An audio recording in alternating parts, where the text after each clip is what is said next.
Hey guys, welcome back to the channel. If you guys are new here, welcome. My name's Braden Timmons, and this is the very first episode of my brand new segment on the channel, Myers Monday. This was supposed to begin last week, but due to my incredibly busy schedule, me wrapping up grad school work for the quarter, it unfortunately got bumped to today, but that doesn't mean I'm any less excited than I would have been had the episode come out last week. Speaking of today, happy Memorial Day, so after you're done watching this video, be sure to head out and grab some beer and brats. I thought that the mask ranking was a great way to start this segment because if there's an issue I can pinpoint with this lengthy franchise, it's the fact that the masks are literally never consistent. Especially in films like Halloween 5, which takes place moments after Halloween 4 and the mask looks completely different. Michael literally goes from looking semi-like Michael Myers to literally looking nothing like him at all. In fact, the only film to get this right was actually Halloween 2, 1981, because they actually used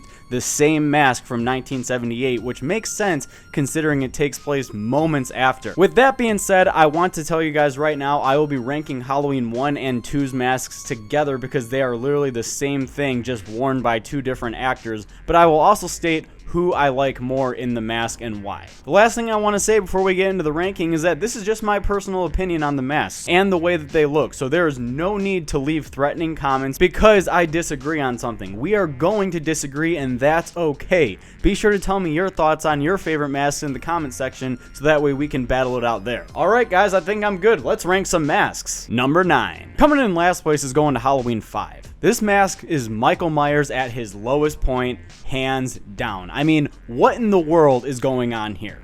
The decision to have Michael wear the neck out over the coveralls is just plain stupid in my eyes. The pointy nose literally adds nothing to him as a character, and what in God's name is with that hair?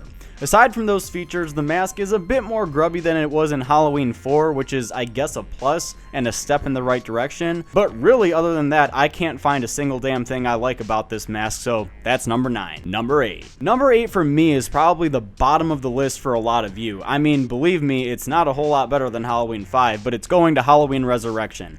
I can't believe that this is actually a mask. There is far too much definition going on here on Myers' face. The actor playing Michael is wearing all sorts of makeup, including eyeliner and emo-like shading around his lips and cheekbones. I mean, this mask is honestly just a freaking disaster. The only reason I think that this mask is above Halloween 5 on my list is because the lighting on it doesn't look too bad in certain scenes. But when there is heavy light on it, Jesus, does this mask suck. Number 7. The number 7 spot is going to Halloween 4. It honestly saddens me that the Halloween 4 mask is going this low on my list because this is actually a mask that has grown on me over the years. Some people will say that this is actually the worst outing for Myers, but I disagree.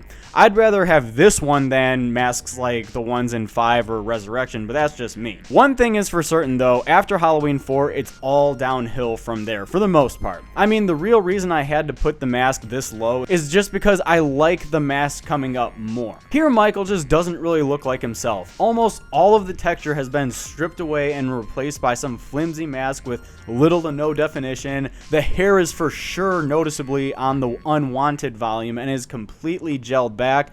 The neck being tucked into the coveralls is just a bit odd, and throughout the movie Michael looks as if he is in a constant state of surprise, so I guess that there's no surprise that it's that low on my list. Number 6. Coming up to the number 6 spot is going to the Rob Zombie Halloween 2 mask. Now before you start firing away the hate comments, I like Rob Zombie's Halloween remake mask. I'm only talking about his sequel. This mask was asking far too much. In this film, the mask is literally deteriorated to such an extent that we can now see that Michael has grown a homeless man's beard, and perhaps the most controversial part of the film, that we can actually see half of Myers' face, and in some scenes literally his entire face. Now before the mask is torn off towards the end of the movie, I do feel this mask is actually still rather terrifying, but showing Michael's face is never my cup of tea, so that's where this mask stands on my list. Number 5. Bringing us into the top 5 is going to Halloween H2O. Much has been said about the H2O mask, and I think it's mostly due to Michael Myers having 4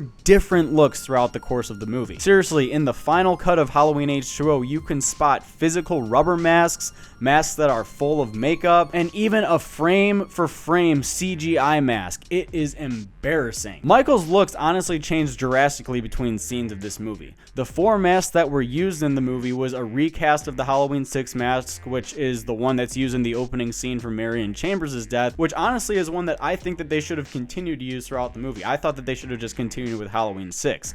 Then there was a new design by KNB Effects at the request of director Steve Miner, and then there was a reshoot mask designed by Stan Winston, and finally there was a post-production CGI mask that was used, and it is painfully obvious when it is on screen. The mask design featured in most of the movie is the Stan Winston reshoot mask, which is a sleek and menacing homage to the original, which also allows for Chris Duran's eyes to be seen, giving it a much different look from the original films, which I actually do like. And I think it's because it was so different, that's honestly why I really like it a lot. Number 4. Bringing us into the number 4 spot is going to the Halloween 6 mask. Say whatever you guys want about the movie, but at least Michael's looking more like himself here than in Halloween 4 and Halloween 5.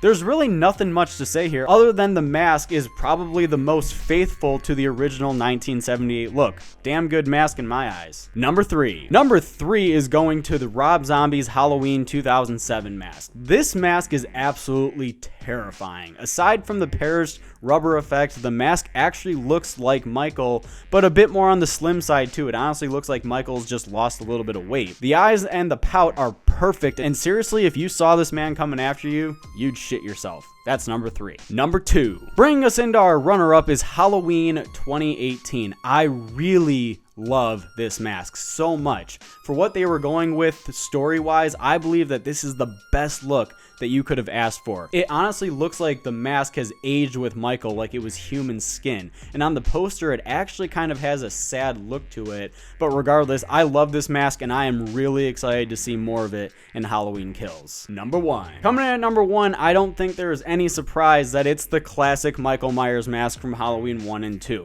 Ideal in literally every single way, the simplicity of this mask is the reason I love it. The idea of taking a William Shatner mask and painting it white, opening up the eye holes a bit, proved to be a genius move. I mean, the hair is unkept enough, and there is a perfect amount of definition in the cheekbones and the pout to convey that emotionless face that Dr. Loomis talks about throughout the course of the movie. And like I said in the beginning, I do have to say that I prefer Nick Castle in it over Dick Warlock. I just think that Castle wears it much better. I think that he's got more of a symmetrical like face than Dick Warlock did. And that's it, guys. With all that being said, post your guys' comments down below. Let me know, what do you guys think of the Myers masks and which ones are your favorites or least favorites? Whatever your thoughts are, be sure to leave them in the comment section. I'd absolutely love to read them, and don't forget to join me on my journey to 5,000 subscribers, and I will see you guys in my next video.